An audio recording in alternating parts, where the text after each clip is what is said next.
অহংকারী জায়গা আমি আল্লাহর দরজায় হবে না।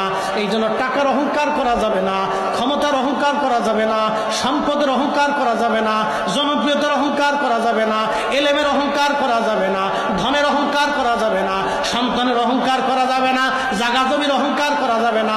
মানব হিসেবে আমাদের কোনো অহংকার নাই, আমলের অহংকার করা যাবে না, এলেমের গৌরব করা যাবে না। আমরা মানুষ, আমাদের কোনো অহংকার নাই। অহংকার একমাত্র আল্লাহর। অহংকার কার?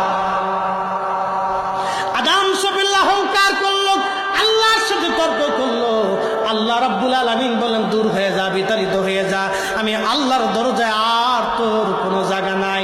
তার মানে আজাজিল যা করলো আমাদের উল্টা তাই করা লাগবে। আজাজিল অহংকার করলো, সেজদা দিল না, আমাদেরকে সেজদা দেওয়া লাগবে। আর আল্লাহর দরবারে মাপ চাইতে হবে। আমরা যখন সেজদা দিব, আল্লাহর দরবারে মাপ চাবো, আমার আল্লাহ আমাদের জীবনের গুনাহগুলি তখন মাফ করে দিবে।